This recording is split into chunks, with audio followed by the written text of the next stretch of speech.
सो नमस्कार सभी दर्शकों को। आज हमारे साथ हैं नेक्स्ट आईएएस इंस्टीट्यूट के एक बहुत ही होनहार स्टूडेंट जिनका नाम है आयुष। आयुष ने इस साल यूपीएससी में 199 रैंक हासिल की है और ये उनका सेकंड प्रयास था। अगेन, आयुष का ऑप्शनल सोशोलॉजी है। एंड आयुष भारत के उन सारे बच्चों को रिप्रेजेंट करते हैं जो हम ममास बॉयज के नाम से जानते हैं, जिन्होंने अपनी मम्मी के सपनों को ना सिर्फ जिया है बट उनके सपनों को अपनी अथक प्रयास और मेहनत से पूरा करके ना सिर्फ अपने मदर का, अपने फैमिली का नाम रोशन किया है बट अपने पूरे जिले और पूरे बिहार का नाम रोशन किया है। तो अगेन, उन्होंने उसी कहावत को चरितार्थ किया है कि एक बिहारी सब पे भारी। सो यहाँ पे इसी चीज को आगे बढ़ाते हुए मैं आपके सामने प्रस्तुत कर रहा हूँ आयुष राज को। वो आपके सामने थोड़ा सा अपना इंट्रोडक्शन देंगे and then we will pursue our interaction. So Ayush, अपने बारे में मेरा थोड़ा नाम बताइए। आयुष राज है। मैं बेतिया पश्चिम चंपारण जिले बिहार का निवासी हूँ। मैंने अपनी प्रारंभिक शिक्षा यहीं के सेंट जेवियर्स स्कूल से की है, 10th और 12th दोनों ही। मैं बचपन से थोड़ा पढ़ने वाला और थोड़ा खेलने वाला दोनों तरह का स्टूडेंट रहा हूँ, तो मैं ये नहीं कहूंगा कि सिर्फ एक तरफा रहा हूँ। तत्पश्चात मैंने अपने ग्रेजुएशन दिल्ली विश्वविद्यालय के आर्यभट्ट कॉलेज से 2024 में उत्तीर्ण किया। और उसके बाद मैंने यूपीएससी की तैयारी की नेक्स्ट आईएएस से जुड़ के। फिर मैंने 2024 में अपना पहला अटेम्प्ट दिया था, जिसके बट उसमें मेरा प्री क्वालिफाई नहीं हो पाया। फिर मैंने 2025 में दिया, जिसमें मैं अंततः सफल हुआ। ये मेरे मम्मी का एक तरह से सपना था, जैसा सर ने बताया, क्योंकि वो उस समय पे काफी स्ट्रगल करके रिसोर्स की कमी के बावजूद उन्होंने बीपीएससी के एग्जाम को ट्राई किया था। बट कुछ कारणवश वो सफल नहीं हो पाई। तो उनका वो एक सपना था कि कोई घर से बीपीएससी या फिर ऐसे सिविल सर्विसेज में अपना योगदान दे। तो मुझे लगता है कि आज मैं उनकी हंसी के लिए, उनकी खुशी के लिए कुछ कर पाया हूँ।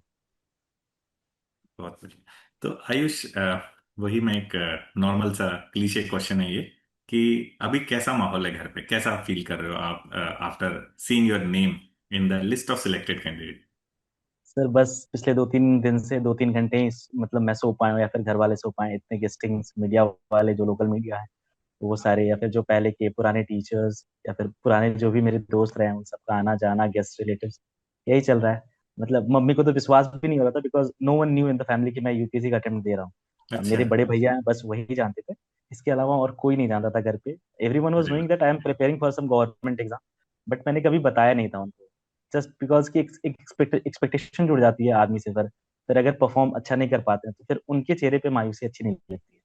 तो मैंने बताया नहीं था। फिर मैं अचानक से बताया तो सब दंग रह गए। लाइक मम्मी तो कांप के रह गई थी कुछ दिन देर तक, मतलब शाम के समय तक उसका पैर हाथ कांप रहा था कि अचानक क्या हो गया ये। सारे लोग आ रहे हैं अचानक से कि ये हो गया, ये हो गया। तो काफी अच्छा माहौल है अभी सर। बहुत ही अनबिलीवेबल रहा होगा उनके लिए, अविश्वसनीय रहा होगा ये सब यकीन करना कि जिस सपने को वो पूरा करना चाहती थी उनका बेटा वो सपने को जीने वाला है। सो आयुष, आपकी रैंक है 199 और आपका ऑप्शनल सब्जेक्ट आपने चूज किया था सोशियोलॉजी। तो यस सर। क्या कारण थे कि आप चूंकि मैथ्स के ग्रेजुएट हैं फिर भी आपने बेसिकली सोशियोलॉजी ऑप्शन को चुना अपनी यूपीएससी जर्नी के लिए। सर मेन रीजन यही था कि मैंने सिलेबस देखा। एक तो हमारी जो ग्रेजुएशन की पढ़ाई हुई थी वो आधे से ज्यादा ऑनलाइन चली थी, कोविड बैच का हूं मैं। तो एक मैथ्स में वो थोड़ा लैग था, क्योंकि अचानक से ऑनलाइन पे शिफ्ट होने की वजह से। तो कॉन्सेप्ट की उतनी क्लैरिटी नहीं थी। मतलब मेरे को मेहनत करना पड़ता, जो मैंने सोशियोलॉजी में किया वो मैथ्स में करता। बट फिर मैंने जब सिलेबस देखा और बाकी सब्जेक्ट्स भी देखे जो जीएस नॉर्मल पेपर्स हैं, मैंने देखा कि अ, इसका ओवरलैप ज्यादा नहीं है मैथ्स का। सोशियोलॉजी का मैंने देखा कि उसको अगर हम मोल्ड करते हैं तो हम अपने एसए में यूज कर सकते हैं, अपने जीएस पेपर 1 में कर सकते हैं, जीएस पेपर 2 में कर सकते हैं। इनफैक्ट जीएस पेपर 3 में भी अगर हम सस्टेनेबल डेवलपमेंट का कॉन्सेप्ट, या फिर अगर कहीं से हम उसको थोड़ा ज्यादा डायमेंशन खोल पाए, तो सोशियोलॉजी का इम्पैक्ट वहां भी है। तो मुझे लगा कि कॉस्ट बेनिफिट एनालिसिस करके कि सोशियोलॉजी एक बेहतर सब्जेक्ट रहेगा यूपीसी की जर्नी में। फिर मैंने उसको चुना। चूंकि आज हम ये चर्चा कर रहे हैं और आज ही इंटरव्यू के मार्क्स भी यूपीएससी ने डिस्क्लोज किए हैं, तो यस अगेन सर। आयुष ने 195 स्कोर किया है। तो आयुष, इस पर्सनालिटी टेस्ट में आपका सोशियोलॉजी ने क्या योगदान रहा, मतलब उस पर्सनालिटी टेस्ट में। तो सबसे पहले तो एक ब्रॉड आपका समझ बढ़ जाता है। Like you understand the society which you are going to serve. मतलब आप उस समाज को समझते हो जहाँ पे आपको सेवा देना है। तो करेक्ट। आप उन लोगों की कष्टों को समझते हो, आप वो सारी चीजें पढ़ते हो कि हाँ, जो पहले के थिंकर्स क्या समझे हैं समाज के बारे में, and आप कैसे उसमें अपना योगदान देके उसको बढ़ोतरी, उसकी बढ़ोतरी की तरफ जा सकते हो। तो मुझे लगता है कि सर एक ये था। दूसरा, पर्सनालिटी टेस्ट में सर मेरे से एक क्वेश्चन ही पूछा गया था। एक मेंबर थे, ऑनरेबल मेंबर, उन्होंने पूछा मेरे से कि आप बिहार से आते हो, वहाँ की सोसाइटल कल्चर ऐसी है कि people are more towards salary classes. तो फिर मैंने बोला कि नहीं सर ऐसा नहीं है, तो कि people are having both preferences, person like me वो सैलरीड क्लास की तरफ देख रहे हैं और कुछ लोग हैं जो स्टार्टअप्स वगैरह भी कर रहे हैं। तो कहते हैं कि अच्छा ठीक है, आपको चीफ सेक्रेटरी हम बना देते हैं वहाँ का, then how can you promote entrepreneurial activity over there. तो मैंने उनसे यही कहा कि सर सबसे पहले तो मैं एसएचजी और जो अर्बन एरियाज में स्टार्टअप है उसके बीच में एक लिंक नहीं है, दोनों हम्म, अलग अलग डिपार्टमेंट में मतलब अपना काम कर रहे हैं, उसको मैं लिंक करूंगा और उसके थ्रू जो एसएचजीज में वुमेन हैं जिनके पास इनोवेटिव आइडियाज हैं और जो कंट्रीब्यूट कर सकते हैं कि स्टार्टअप इकोनॉमी में, उनको प्रमोट करूंगा। That was the point, I remember still my, मतलब मेरे रोंगटे खड़े हो रहे हैं कि उन्होंने काफी फोकस किया। क्या बोला आपने? मैंने कहा सर वुमेन एम्पावरमेंट। फिर उन्होंने पूछा क्या बोला आपने, फिर मैंने कहा सर वुमेन एम्पावरमेंट। फिर चेयरमैन उनकी तरफ देखी और दोनों ने मुस्कुराया। फिर मैंने कहा कि चलो यहाँ से थोड़ा पिच सेट हो गया है, फिर इसको आगे लेके जाएंगे। फिर एक दो इकोनॉमी के भी क्वेश्चन थे, उसमें मैंने सोसाइटल इम्पैक्ट दिखाया कि जैसे बिहार की सोसाइटल जो भी स्ट्रक्चर्स हैं उसमें कैसे इम्प्रोवाइज कर सकता है। तो मुझे लगता है कि सर एक बहुत बड़ा रोल जो जिसको पिच सेट करना कहते हैं कि आप बैटिंग के लिए आ रहे हो तो पिच सेट है, वो सोशियोलॉजी ने लिए परफॉर्म किया सर इंटरव्यू में। हम्म। तो आपने सोशियोलॉजी की तैयारी कैसे की, मतलब what were the material sources you have used? So YouTube videos हैं काफी सारा अवेलेबल, जो भी बच्चे हैं वो सर्च करेंगे तो उन्हें मिल जाएगा। सेकेंडली सर मैं नेक्स्ट से जुड़ा हुआ था, आपकी सोसाइटी और सोशल जस्टिस के नोट्स थे मेरे पास। हम्म, एंड टू बी ऑनेस्ट वो काफी क्रिस्प फॉर्मेट में ना काफी कॉम्प्रिहेंसिव है, जैसे मतलब जो मेंस के लिए ही है स्पेशली। और आपके चैनल पे उसका वो शॉर्ट फॉर्म जो आपने बनाया था ठगीज करके, ये सारी चीजें अवेलेबल थी। तो मैंने उसको काफी ज्यादा इनकॉर्पोरेट किया क्योंकि याद करने में इजी था। सेकेंडली सर मैं नेक्स्ट के ऑप्शनल टेस्ट सीरीज से भी जुड़ा हुआ था। तो वहां पे जो इवेल्युएशन हुआ आई थिंक कि मेरे मार्क्स अच्छे आए होंगे, रीजन बीइंग कि वहाँ जो इवेल्युएशन मेरे को दिखा कि वो रियलिटी वाला इवेल्युएशन था, जहां मैंने थिंकर्स मेंशन नहीं किए थे या फिर मिस हो गए थे, वहां वो उन्होंने पर्टिकुलर मेंशन किया था कि इस थिंकर का नाम यहाँ आना चाहिए। हम्म, तो आई थिंक जो मैंने 4-5 पेपर लिखे सोशियोलॉजी के, बस मैं नेक्स्ट में लिखा था और कहीं मैंने लिखा नहीं था। तो वो मेरे को मतलब अपने आंसर को रीडिफाइन करने में बहुत ज्यादा मदद किया उसने। हम्म। और जहां तक मैं याद कर रहा हूँ, कई बार आयुष बहुत ही मतलब सिंसियरली पेपर लिखता था और टाइमली थोड़ा सा पुश भी कर रहा था कि इवेल्युएशन का अभी तक हमें आंसर शाइट नहीं मिली है। यस सर, एग्जैक्टली सर, तो थोड़ा एग्जैक्टली। सा जल्दी पहुंचाए, मुझे थोड़ा सा फीडबैक भी चाहिए था, ऑल दैट। तो it was a good experience. तो आप थोड़ा सा आयुष अपना नेक्स्ट आईएएस का एक्सपीरियंस बताइए। You have done the classes from next IAS institute. कैसा अनुभव था, क्या आप बेसिकली सीखे, क्या आपने एक्सपीरियंस किया? सर एक ही बॉटम लाइन कहना चाहूंगा कि जितना योगदान मेरे सबके परिवार का है यहाँ तक पहुंचने में, उतना नेक्स्ट आईएएस का है। रीजन बीइंग कि मैं कुछ नहीं जानता था कि सिविल सर्विसेज क्या होता है क्या नहीं होता है। बस मैंने सृष्टि जैन देशमुख मैम को देखा था, उन्होंने भी सोशियोलॉजी लिया था, तो एक था कि वो भी काफी यंग एज में आई थी। तो हम्म, एक जुनून था कि करना है करना है। फिर मैं जब आया तो मेरे एक मामा के बेटा हैं, उन्होंने ही एक्चुअली, उनके दोस्त लोग कुछ आईपीएस ऑफिसर थे उस समय, तो उन्होंने बोला कि नेक्स्ट आईएएस का तुम कोर्स लो, you will not regret. And believe me sir, आज मैं जो भी मुकाम पे खड़ा हूँ 100% credit goes to next IAS. सारे सब्जेक्ट के टीचर, एक तो फ्रेंडली, एक अप्रोचेबल, दूसरा concept. They don't focus on कि बस आपको क्या चाहिए, मतलब आप खुश नहीं होइए भले ही आपको बुरा लगे 2 सेकंड के लिए, but they just show the reality कि आपको यहाँ तक पहुंचना पड़ेगा। I still remember my first class, उसमें सिकंदर सर की क्लास थी एंड ही सेड कि आपको हर एक सब्जेक्ट 20 से 22 बार रिवाइज करना होगा।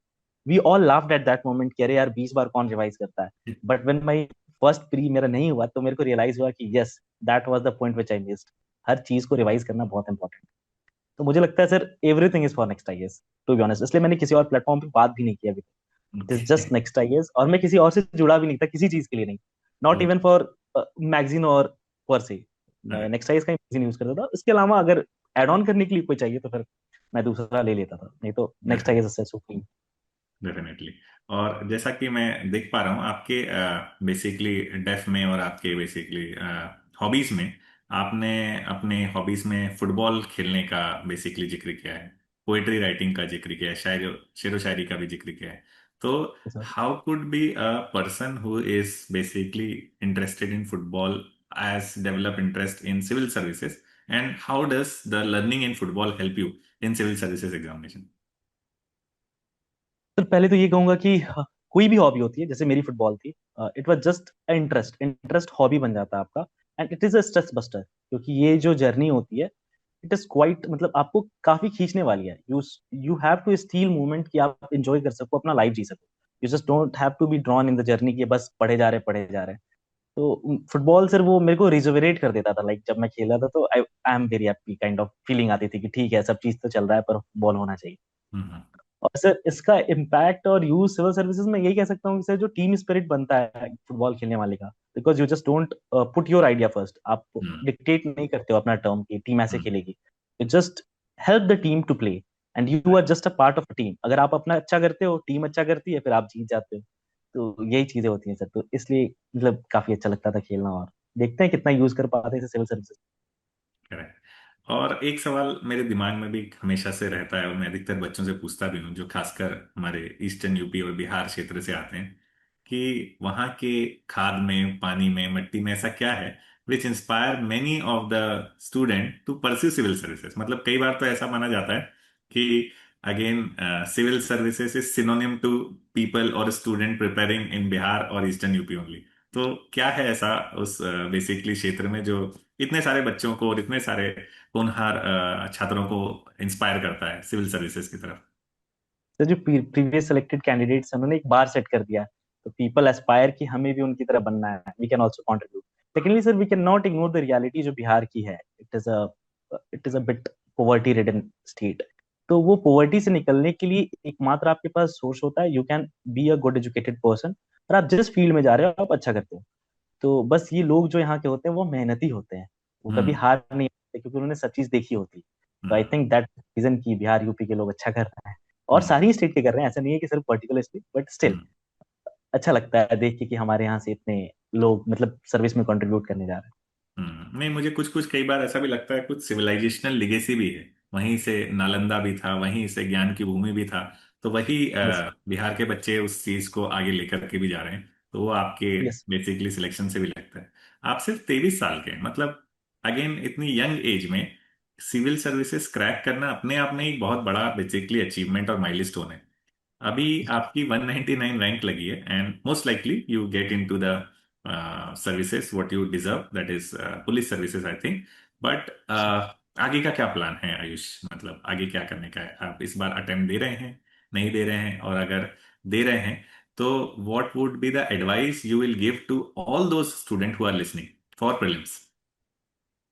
सर इस बार के अटेम्प्ट के लिए मैं यही कहूंगा कि अभी थोड़ा कंफ्यूजन का स्टेट है, रीजन बीइंग कि बाकी मेरे स्टेट पीएससी के इंटरव्यू वगैरह थे तो मैं उसमें थोड़ा बिजी था, तो वो प्री वाला मोड थोड़ा छूट गया।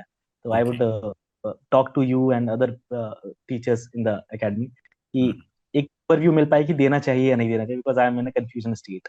ओके। सेकेंडली सर, जो आपने कहा कि एडवाइस, सर एडवाइस में यही कहूंगा कि you should trust your sources. पहली चीज तो ये कि आप जहां भी पढ़ते हो, जिस भी एकेडमी से आप जुड़े हो, आप सेल्फ स्टडी करते हो, फर्स्ट ट्रस्ट योर रिसोर्सेज। आप ये मत भागो कि मार्केट में क्या चल रहा है। बिलीव मी, मार्केट में हर दूसरे दिन कुछ लॉन्च होता है, और करेक्ट। उसके पीछे जाओगे, आपकी प्रोडक्टिविटी ही खराब होगी। मैंने अपने नेक्स्ट आईएएस के रिसोर्स के अलावा कुछ छुआ ही नहीं है, ओ। लिटरल सिर्फ नोट्स रिवाइज किया है मैंने। मेंस के टाइम मैंने जीएस2 वगैरह के भी नेक्स्ट आईएएस ही वो डाल देता है, फैक्ट शीट्स वगैरह, मैंने हम्म। उसको ही परस्यू किया। आप जितना अपने रिसोर्स को लिमिटेड रखिएगा, you will do best. Hmm. Secondly, revision पे फोकस कीजिए, स्टैटिक गलत नहीं होना चाहिए। The only thing which topper sir was there, he said कि जब प्री का रिजल्ट आउट होता है तो वो पहले अप्रैल के महीने में होता था, हम्म। और उसमें से भी लगभग 1900 बच्चे बाहर हो जाते हैं, 900 बच्चे के करेक्ट। सिलेक्शन होते हैं। वो 1900 बच्चे हर एग्जाम में बैठते हैं, मतलब वो इस बार प्री में बैठेंगे ही बैठेंगे। Hmm. And they also compete with you. तो किस चीज पे कॉम्पीट करेंगे? They hmm. Compete on the basics. जो बेसिक्स क्वेश्चन आ रहे हैं, beat of polity, economy, geography, जहां भी, वो आपके गलत नहीं होने चाहिए। अगर आप वहां गलत कर रहे हो तो you are committing some serious mistakes. Basic सही होना चाहिए, because current is dynamic, UPSC hmm. Can ask anything. कभी वो जनवरी के करंट अफेयर्स के ऊपर ही पूरा पेपर करंट का खत्म कर देता है, कभी वो सितंबर के तक चला जाता है, तो वी डोंट नो कि क्या आएगा current. But one thing is for sure कि around 60-70% of the question will be basics. तो आप बेसिक्स पे गलती मत करो, स्टिक टू बेसिक, उसको ऐसे से रिवाइज करो। आप पॉलिटी का क्वेश्चन आप गलत नहीं कर सकते, it is like a crime in UPSC arena कि आप पॉलिटी का क्वेश्चन गलत कर रहे हो बार बार पढ़ के। तो ये चीजें। और I would also say one thing sir कि कुछ सब्जेक्ट्स होते हैं जो हम सोचते हैं कि मेन से स्पेसिफिक हैं, जैसे सोसाइटी ही हुआ या फिर थोड़ा बहुत गवर्नेंस हुआ, बट कई बार ना प्री में उससे क्वेश्चन आ जाते हैं, वो काफी इजी क्वेश्चन आते हैं। करेक्ट। 24 में फर्टिलिटी रेट के ऊपर क्वेश्चन था, मैंने वो गलत किया था, ओ। जस्ट बिकॉज मैंने सोसाइटी का नोट्स रिवाइज नहीं किया था। फिर अच्छा। मेरे को बहुत ज्यादा गिल्ट हुआ बाद में कि एक बार देख भी लेता तो वो सही हो जाता। तो मैं वही कहूंगा कि चीजों को अच्छे से पढ़िए, बार बार पढ़िए, and everything else falls in line. बस अपने जो भी कैरेक्टर है, आप जो भी एज अ पर्सन हो ना, उसको सही रखो। अगर आप सही रखोगे ना, यू विल गेट, जिसको हम दुआ कहते हैं, लोगों की दुआ मिलेगी, and believe me, it works. I have seen it working and I say that it works, it will work for you too. तो आप भी करिए, जरूर मिलेगा। अपने आचरण को अच्छा रखिए। एग्जाम आज या कल की कहानी है। आप इसमें अच्छा करोगे, इससे भी अच्छा कर सकते हो, बहुत सारे फील्ड में अच्छा करोगे, पर आप एक इंसान अच्छे होने चाहिए। So work on that. That is also your मतलब आपके परिवार का संस्कार है, जो मतलब आप इतने ग्राउंडेड हैं और अभी इतने हम्बल भी हैं इन योर प्रिपरेशन ऑल्सो। तो अगर एक चीज आपसे अगर पूछना चाहूँ कि आज का जो आयुष है इन 2026, अगर वो अपने पहले वाले आयुष से मिलता, 2022 2023 वाले आयुष के से मिलता, तो वो उसे सिविल सर्विसेज की तैयारी के दौरान क्या क्या बेसिकली सावधानियां बरतने के लिए बोलता, क्या क्या चीजें आपने अपनी प्रिपरेशन के दौरान सीखी जो कि आपके लिए बहुत फायदा करी, और क्या क्या आपने त्रुटियां की जो आप सोचते थे कि शायद नहीं करता तो हो सकता है मैं पहले ही प्रयास में ये रैंक ले आता अगेन, या हो सकता है मैं और बेसिकली इम्प्रोवाइज कर पाता अपने बेसिकली परफॉर्मेंस में। तो वो मैं जानना चाहूंगा आपसे आयुष। सर अगर मैं अपने पिछले आयुष से मिलता तो मैं बस उसे यही समझाता, मेहनत करने से हो जाता है, डरने से नहीं होता है। जब तक डरोगे तब तक वो पैर खींचता है आदमी का पीछे। अगर अपने मेहनत पे ट्रस्ट रखोगे, अपने चीजों पे ट्रस्ट रखोगे कि हाँ मुझे मेहनत करना है, 100% देना है, तो वो हो जाता है। 24 में मैं काफी डरा हुआ था, reason I I did my best in 2024। मतलब मैंने 2025 में उसकी 10% भी पढ़ाई नहीं की। Like I use to for 3-4 hours only, क्योंकि उस समय जुनून था कि फर्स्ट अटेम्प्ट में करना है। और वो डर था कि अगर नहीं हुआ तो, एंड नहीं हुआ अल्टीमेटली। तो उस डर को खत्म करिए। You are here to prepare, you are here to give exam, just treat it as a normal exam, जिसको नॉर्मल लोग देते हैं। नॉर्मल लोग एग्जाम लिखते हैं, और नॉर्मल लोग ही जाके आगे जो भी सर्विस देते हैं वो देते हैं। तो ये नॉर्मल लोगों के लिए ही एग्जाम है। सेकेंडली सर, जो सावधानियां बरतने के लिए मैं यही कहूंगा कि वट आई हैव सीन कि पीपल लास्ट मोमेंट तक ना रिसोर्स काफी बढ़ाते रहते हैं, दे डोंट। आपको क्या होता है कि आपको कट द क्लटर पे बिलीव करना होता है, कि एकदम आप जितना शॉर्ट क्रिस्प रखोगे अपने रिसोर्सेज को, आप उतना अच्छा परफॉर्म कर पाओगे। ये सिंपल लॉजिक है कि अब मेरे पास 10 पेज हो पढ़ने के लिए और एक पेज हो, तो मैं एक पेज अच्छे से पढ़ लूंगा, बशर्ते 10 के। यही चीज रिसोर्सेज में भी है। और सर जो मुझे मैंने गलतियां की थी 2024 में, एक तो वही की, जो बेसिक सब्जेक्ट थे मैंने उसको रिवाइज नहीं किया था एक बार भी। सेकेंडली मैं टेस्ट सीरीज के पीछे थोड़ा ज्यादा गया था। मैंने नेक्स्ट टेस्ट सीरीज ली थी, और मिल जाते हैं पीडीएफ वगैरह, तो मैं उनको काफी ज्यादा रिवाइज करा था। कुछ में कम नंबर आते थे तो डिमोटिवेट हो जाता था। तो टेस्ट सीरीज उतने तक लीजिए जब तक आपको अपने स्ट्रेंथ और वीकनेस की पहचान नहीं हो जाती है। जब आप ये समझ जाते हो कि ये एरिया मेरा वीक है, ये मेरा स्ट्रांग है, और मैं ठीक ठाक पेपर अटेंडिंग स्ट्रेटेजी है मेरे पास, मैं अटेम्प्ट कर लूंगा, तो बस रुक जाइए। मतलब वो जो है ना फोमो की, और दूं और दूं और दूं, मतलब ये एकदम सब्जेक्टिव हो सकता है। I am not saying that this is the only thing. 987 people are selected, then 987 ways are there. I am just saying कि आप जितना कम चीजें रखोगे अपने पास, उतना बेहतर होगा। बशर्ते आप, जितना आप टेस्ट सीरीज के पीछे जा रहे हो, उससे बढ़िया आप पीवाईक्यू पे चले जाओ। The living example is 2022 2024 paper. उसमें अधिकतर क्वेश्चन पीवाईक्यू से थे। You can do good. तो पीवाईक्यू अच्छे से करें। और जिस जहां से भी वो पढ़ रहे हैं, जो भी बच्चे हैं जो नेक्स्ट आई से जुड़े हो, नेक्स्ट आई से या फिर जिस भी एकेडमी से, जस्ट ट्रस्ट द रिसोर्सेज। वो फोमो नहीं होना चाहिए कि ये चीज खराब है, ये चीज अच्छा है। जो आपको पढ़ाने बैठे हैं, they have reached the limit कि आप वहां बैठ के वो पढ़ा रहे हैं, जस्ट ट्रस्ट देम कि they are giving you the best. क्योंकि वो ट्रस्ट में ताकत होता है। अगर आप डाउट करोगे तो फिर there is no end to it. आप कोई एक पे डाउट कर लोगे, फिर दूसरे पे डाउट कर लोगे। जस्ट ट्रस्ट देम कि हाँ वो अच्छा पढ़ा रहे हैं, you just have to revise that and put it in exam. हो जाता है, आराम से हो जाता है। मुझे मुझे लगता है कि हो जाता है। Very nicely said and put forward also, क्योंकि क्या है कि अधिकतर हम लोग भी बच्चों को यही बोलते हैं कि एक सब्जेक्ट को बार बार एक ही रिसोर्स से पढ़ना ज्यादा फायदेमंद है, बजाय कि 10 सब्जेक्ट को एक बार और 10 रिसोर्सेज को एक बार पढ़ना। एक रिसोर्स को बार बार पढ़ेंगे तो ज्यादा बेसिकली आपकी रिटेंशन रहेगी और उसको यूज कर पाएंगे। तो जैसा कि आपने भी बताया कि आपने मल्टीपल सोर्सेस, और जो आजकल बच्चों में चल रहा है कि बहुत सारे सोर्सेस होने से you will get more knowledge and all, तो वो यूज नहीं कर पाते कई बार। तो आपने उस बात को बिल्कुल चरितार्थ किया हुआ है।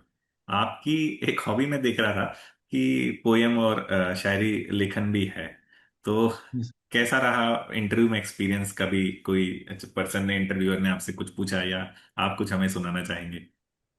सर मॉक इंटरव्यू में भी पूछा गया था, और रियल इंटरव्यू में भी मेरे स्टार्टिंग ही हुआ। सुजाता चतुर्वेदी मैम का मेरा बोर्ड था, एंड सी सेड कि वो आईएएस कैडर थी, बिहार की ही थी, तो she was retired IAS officer from Bihar. तो उन्होंने कहा कि अच्छा तुम बिहार से हो, शायरी वगैरह भी लिखते हो? तो बोला यस मैम। उन्होंने कहा कि चलो एक पोएम सुनाओ जो तुमने अभी हाल फिलहाल में लिखी है। तो मैंने सुना, and I think it also was good. Ma'am ने कहा कि अच्छा, काफी पॉजिटिव आउटलुक वाला तुमने पोएम लिखा। और सर एक मैं जो शायरी कहना चाहूंगा, पता नहीं लोग रिलेट कर पाएंगे नहीं, 24 में जब मेरा अटेम्प्ट नहीं हुआ था क्लियर, तो मैंने ये लिखा था कि कभी मेहनत में कुछ कमी रही, कभी किस्मत कुछ कम रहा, पर सदा रही इज्जत आंखों में और इरादों में दम रहा। And this was my tagline कि ठीक है, आज नहीं होगा, निरंतर प्रयास करेंगे, हो जाएगा। और सर जाकिर खान जैसा कहते हैं कि कभी कभी बड़ी बातें बोल देनी चाहिए, क्या पता ऊपर वाला तथास्तु कहते। तो have a positive affirmation always for you. मतलब लोग आप पे डाउट कर सकते हैं, they are no one to doubt you, but आपको अपने ऊपर कभी सेल्फ डाउट नहीं होना चाहिए। यू शुड ऑलवेज थिंक कि you are here doing good. जब तक आपके अंदर सेल्फ डाउट रहेगा, you will always struggle to get things at place. तो बेटर कि आप अपने ऊपर ट्रस्ट रखो। अगर आपको इंटरनल कॉलिंग मिली है यहाँ तक आने की, then you will surely go ahead. I am not saying that only this is a sector. You may going to state PCS, you can go into any other field and you can excel over there. बस उस चीज को अपने ऊपर trust रखना है, अपने ऊपर ट्रस्ट खत्म नहीं होने देना है, तो पहले ही आप जंग हार जाओगे। हम्म। अच्छा, एक और चीज जो बहुत सारे बच्चे फील भी करते हैं कि एग्जाम प्रोसेस इतना लंबा है। एंड अगेन कई बार हमारे कुछ दिन बहुत अच्छे होते हैं, हम बहुत अच्छी पढ़ाई करते हैं, we will be very happy about our. कई बार हमारे दिन जो रहते हैं वो उतने हमारी अपेक्षा के अनुरूप नहीं होते। आई एम श्योर आपके साथ भी कुछ ऐसे बैड डेज का एक्सपीरियंस रहा होगा, गुड डेज का एक्सपीरियंस रहा होगा। तो इन लो डेज में, बैड डेज में आप अपने आप को कैसे मोटिवेट करते थे, इंस्पायर करते थे, या what keep you constantly pursuing for the preparation? Sir I would say कि एक तो आप जब प्रिपरेशन में आते हो तो आपके पास एक मोटिव होता है, you have something in the back and कि आप क्यों कर रहे हो preparation. Never lose on that. You should always appreciate that, keep on remembering कि आप यहाँ क्यों आए थे। क्या होता है कि बहुत लोग भटक जाते हैं, रीजन बीइंग यही कि उनको फिर वो चीज याद नहीं रहती कि वो क्यों आए थे, why they have reached that place. अपने आप में इस तैयारी को शुरू करना भी एक जंग है। You are at the first place, आप आधा जंग जीत चुके हो जब आप तैयारी शुरू करते हो। You just have not to bow down, अपना हथियार नहीं डालना लास्ट। सेकेंडली सर, जब मेरे लो डेज आते थे तो I am very very very fortunate. मैं इसलिए कहता हूँ कि लोग अच्छे होते हैं, बहुत लोग अच्छे होते हैं। आई एम वेरी फॉर्चुनेट कि मेरे अगल बगल के जितने लोग मुझे मिले काफी अच्छे मिले। मेरा रूममेट है, he is just a sweet boy. मतलब वो मेरे को जब भी मेरा मूड ऐसे डाउन होता था तो ऐसे कुछ मूवी प्लान कर देगा कि एकदम मजा आ जाए वो वाला, या फिर अचानक से कहेगा कि चलिए भैया मूवी देख के आते हैं, काइंड ऑफ ये। या फिर मेरी जो हॉबी थी, फुटबॉल खेलने चले जाते थे हम। कभी शायरी लिख लिया, पोयम लिख लिया, मैं उसे जबरदस्ती सुना रहा हूँ, भाई सुन बैठ के तू। और वो इरिटेट होके भी सुन रहा है। तो ये भी होता था सर। तो ऐसे मैंने अपना लोडेज काटा। जब भी आपको लगे कि ज्यादा हेवी हो रहा है तो एक दो दिन का ब्रेक ले लेना जायज है। ये नॉर्मल साइकोलॉजिकल प्रेशर है, प्रेशर आता है क्योंकि आप एग्जाम के लिए बैठ रहे हो, one of the toughest exam के लिए बोल रहा है, I would say the toughest exam of India के लिए आप बैठ रहे हो। तो वो आना जायज है, थोड़ी बहुत एंग्जाइटी होगी। बट जब आपको ज्यादा ऐसा लग रहा है तो आप आपका जो भी हॉबी आप उसको परस्यू कर लो। एनीवन हुम यू थिंक कि आपकी बात को अच्छे से सुन सकता है, आपको मतलब वॉमिट आउट करना है जो भी फीलिंग्स है, तो उनके सामने बैठ के कर लो। जैसे मैं अपनी मम्मी को 1.5 घंटे 2-2 घंटे फोन पे बताते रहता था कि ये हो रहा है, ये हो रहा है। Although I didn't mention the name UPSC, but preparation में ये चल रहा है, ये चल रहा है, ये चल रहा है। तो दैट केप्ट ऑन। मतलब मैं वॉमिट आउट कर देता था, तो मैं इमोशनल स्ट्रेस नहीं लेता था ज्यादा।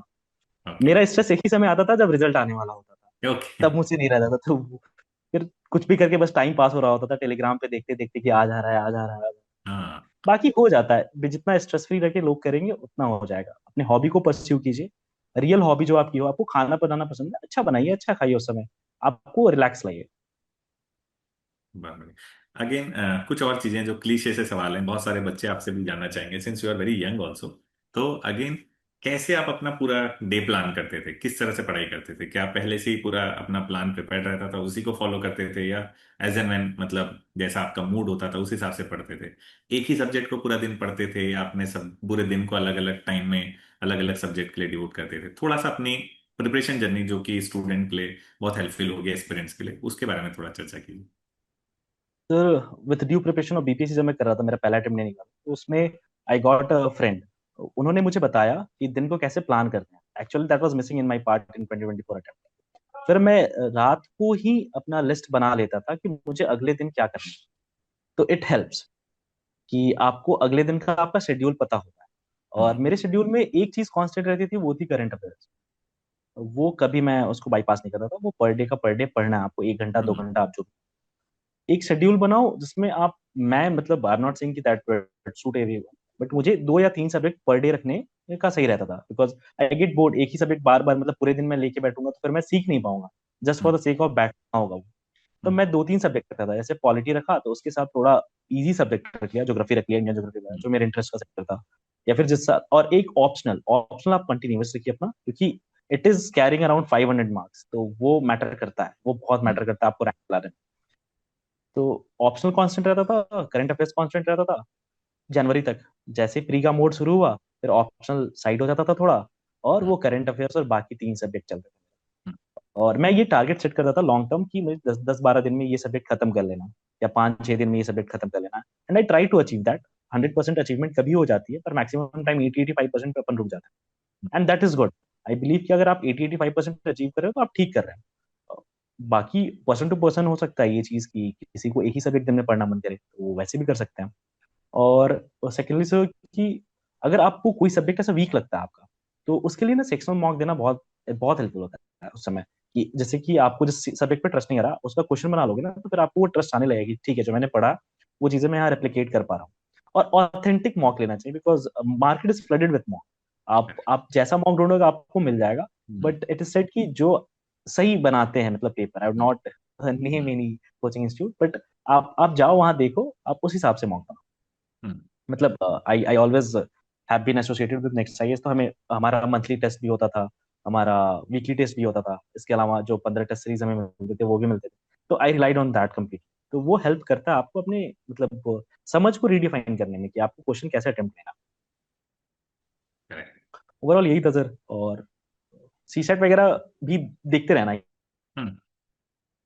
अभी प्रीलिम्स के तो मार्क्स नहीं आए मेरे हिसाब से, तो अगेन उसके बारे में तो ज़्यादा मतलब जानकारी नहीं होगी मेरे ख्याल से।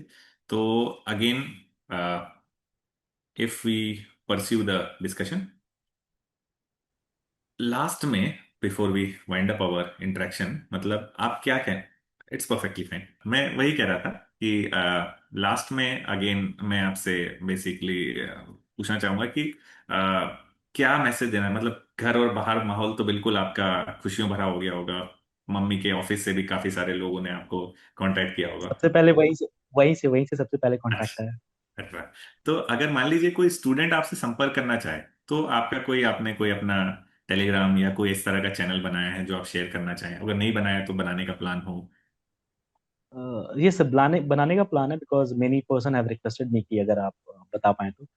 Although I don't have resources to share, I can just say कि आपको क्या करना है, people have to do things. But मैं बनाने का सोचा है मैंने। जब मैं बनाऊंगा तो फिर ये जो भी वीडियो होगा उसके कमेंट सेक्शन में मैं पिन कर दूंगा, या फिर आपके थ्रू मैं पिन करवाऊंगा नेक्स्ट पेज। ओके। एक और चीज मैं पूछना चाह रहा था कि डिजिटल सोर्सेज जो आजकल जैसे एआई है और इस तरह के चैट जीपीटी और इस तरह के जो हमारे पास अभी डिवाइसेस हैं और हमारे प्रोग्राम्स हैं, तो उनका क्या आपने उपयोग किया, और कितना मतलब आप उससे बेनिफिट हुए या नहीं आप उससे हुए? तो उसके बारे में थोड़ा सा बताइए। तो सर एआई वगैरह का यूज किया है मैंने, नो डाउट। बट उसको लिमिटेड यूज करने में ही भलाई है, बिकॉज आज क्या है कि मार्केट में 80% of the student are using AI. पर आप वही चीज लिखोगे मेंस पेपर में, तो फिर वही है कि आपकी जो इंडिविजुअलिटी है मिसिंग होगी। फिर वो करेक्ट। आपको मार्क्स फेच आउट नहीं करेगा। करेक्ट। आपको समझने के लिए अगर आपको नीड है कि आपको क्या लिखना है, then you should surely go for AI. मैंने अपने इंटरव्यू प्रिपरेशन बहुत यूज किया है, सिचुएशनल क्वेश्चन मैंने उससे बनवाए हैं, फिर मैं आंसर देता था, फिर मैं कहता था कि भाई मॉडल आंसर दो, मेरे को चेक करनी है। तो ऐसे चलता था, मैंने किया वो चीज। मेंस के टाइम पे मैंने जो बेसिक टॉपिक जैसे सोसाइटी वगैरह की कुछ नई टॉपिक इवॉल्व हो रहे थे उसमें, सेक्स मैरिज हो, लिव इन रिलेशनशिप हो। अब इस पे एक बैलेंस्ड व्यू लेने के लिए कि what we can add with some thinkers, क्योंकि सोशियोलॉजिकल थिंकर्स इंपॉर्टेंट होते हैं।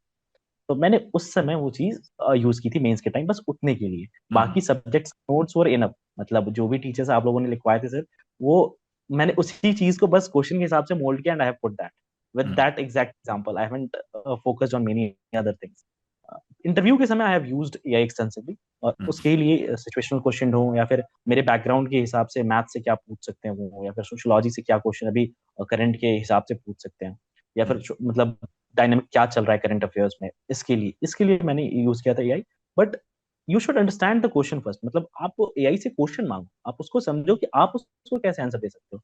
I have prepared a list of 20-30 innovative answers for every sector. जैसे मेरी मम्मी हेल्थ सेक्टर से हैं, तो I have prepared 4-5 innovative answer जो मतलब बाकी जगह नहीं मिलेगा, जो मुझे करना हो अगर मैं हेल्थ सेक्रेटरी बनता हूँ। तो वैसे ही एजुकेशन सेक्टर पे हुआ। And that answer which I was saying about women empowerment, वो भी मैंने खुद से ही बनाया था कि वो लिंकेज मिसिंग है, तो मैं उसे करूंगा। तो इट हेल्प्स। बट आप उस समय भी मतलब जैसे कहते हैं ना कि एआई इज प्रोवाइडिंग, आप इनपुट प्रोवाइड कर रहे हो, वो आपको आउटपुट दे रहा है। तो उस आउटपुट में ना वो क्लैरिटी आप खुद से लाओ कि क्या होना चाहिए वहां, because AI will give same thing to different person. कुछ दिन बाद आप सेम क्वेश्चन का चार पांच आंसर मांगोगे, फिर वही रेपिटेटिव कीवर्ड्स आने लगेगा, तो that would not be fruitful. आप उससे भी यूटिलाइज करो, तो अपने व्यू को वहां रखो कि अच्छा मैं ऐसे इस चीज को कर सकता हूँ, लेट्स सी कि एक आइडियल क्या हो सकता है और क्या मैं इसमें ऐड कर सकता हूँ, that would be better. Correct. Thank you, thank you. अच्छा, एक और last question before you and up, कि सोशियोलॉजी में आपने मेंस में कौन सी अप्रोच फॉलो करी? जैसे कई बार कुछ बच्चों में ये शंका रहती है कि हमें थिंकर्स का नाम ज्यादा कोट करना है इन द आंसर। कुछ लोगों में ये रहता है कि नहीं, हमें बेसिकली जनरल पर्सपेक्टिव से आंसर लिखना है। कुछ लोगों में ये डाउट रहता है कि पैराग्राफ फॉर्मेट फॉलो करना है। कुछ लोगों में डाउट रहता है कि पॉइंट फॉर्मेट फॉलो करना है। सम डायग्राम्स शुड बी इनकॉर्पोरेटेड और नॉट। तो what was your sociology strategy basically you followed in your examination? तो सोशियोलॉजी में थिंकर्स तो मेंशन करते हो, करना ही पड़ता है क्योंकि ये वो ऑप्शनल सब्जेक्ट है, you just not ignore that. अगर आप इग्नोर कर रहे हो तो वो शायद ब्लंडर हो सकता है, I am not saying it will not work, but वो काफी रिस्की सिनेरियो है। तो मैं तो सिर्फ थिंकर मेंशन करता था, तीन से चार थिंकर मेरे पास हर टॉपिक के लिए थे, मैं उनको ही रिवाइज करता था। तो आई आई बम्बार्डमेंट आई कुछ जस्ट ज्यादा है उधर थिंकर हाँ का। हाँ हाँ हाँ। तो I just use to have 4 5 thinkers for every topic which was mentioned in the syllabus, बस मैं उनको ही कोट करता था। हम्म, सेकेंडली, एग्जाम्पल कोट कर, जो आपको रिसेंट के एग्जाम्पल में, next I also provide a compilation of that, आपने प्रोवाइड किया था सर। तो उस एग्जाम्पल को आप जितने अच्छे से यूज कर पाओगे, जैसे एक मुझे याद आता है क्वेश्चन था गिग वर्कर पे, वो काफी हम्म, राइज करा था। तो एक थिंकर थे, अभी तो मैं नाम भूल चुका हूँ, उन्होंने हम्म, प्रीकैरिएट लेबर का दिया था हाँ, कॉन्सेप्ट, ठीक है, ठीक, नेक्स्ट साइज को समझ उसमें गया। टेबल में था। हम्म, हाँ, तो ऐसा ही कुछ था, तो मैंने उसको मेंशन किया था, मतलब हम्म, स्टार्टिंग में मैंने मेंशन कर दिया कि उनको पता चले। हम्म, सेकेंडली, कभी ऐसा सोशियोलॉजी मैंने देखा है कि पेपर कभी जनरलिस्टिक आ जाता है एकदम, जैसे सस्टेनेबल डेवलपमेंट गोल पे पेपर वन में भी क्वेश्चन था और पेपर correct, टू में भी question, there was just a bit of change. बस आपको वही बिट ऑफ चेंज समझना है कि उस आंसर में क्या डिमांड। हम्म, पहले वाले आंसर में मैंने एसडीजी अच्छे से मेंशन किया और उसके एग्जांपल को दिया। सेकंड वाले में मैंने क्या किया, मैंने उन्होंने पूछा था कि मतलब कैसे एसडीजी को रिलेट कर सकते किसी चीज से, तो मैं डायरेक्ट एसडीजी नंबर नहीं लिख रहा था, मैं हम्म। वही बात लैंग्वेज में एक स्टेटमेंट के थ्रू लिख दे रहा था और नीचे उसका एग्जांपल कोट कर दे रहे हैं। तो वो क्वेश्चन के हिसाब से आपको वेरिएट कराना पड़ता मतलब मुझे जो आपसे चर्चा करके समझ में आया कि आप मतलब अपनी ओरिजिनलिटी से कभी कॉम्प्रोमाइज नहीं करते थे। You take inputs from any source, चाहे चैट जीपीटी भी हो, चाहे वो किसी टॉपर्स के नोट्स भी हो, या कोई आइडिया भी हो, but you take only those things which fit into your original ideas और original scheme of thing, and that है। Probably has work for you. जैसा कि आपने यस बताया कि अपने क्वेश्चंस के आंसर ना पूछ करके क्वेश्चन चैट जीपीटी से जनरेट कराया, आंसर आपने अपने original yes basically thought process evolves with. तो probably that would have been appreciated by UPSC, I assume so. So marks आएंगे यस। तो और थोड़ा सा हम इस बारे में चर्चा करेंगे। तो थैंक यू आयुष, अपना समय देने के लिए, कीमती वक्त देने के लिए। एंड आपको और आपके परिवार को बहुत बहुत बधाइयाँ, शुभकामनाएं आपके भविष्य के लिए। और आप जल्दी दिल्ली आइए तो फिर हम एक और बेसिकली बच्चों के साथ आपका एक इंटरेक्शन प्लान करते हैं। तो अगर आपको कोई लास्ट वर्ड कहना है तो यू मे बेसिकली से something for the students. Sir यही कहूंगा, कॉपी पेस्ट डायलॉग है कि जाकिर खान को मैं फॉलो करता हूँ काफी ज्यादा, तो उन्होंने कहा था कि बहुत सारा मेहनत करना, निरंतर प्रयास करना, मेहनत करने से हो जाता है, मैंने करके देखा है, तुम भी करना, हो जाएगा। And that is what I believe, and everyone should believe in that. आपके इन वर्ड से बहुत सारे, आई एम वेरी श्योर, बहुत सारे नए बच्चों को बहुत एक प्रेरणा मिलेगी सिविल सर्विसेज के लिए। तो thank you Ayush, thank you for your time, and wish you all thank you the sir. Very best. Thank you sir.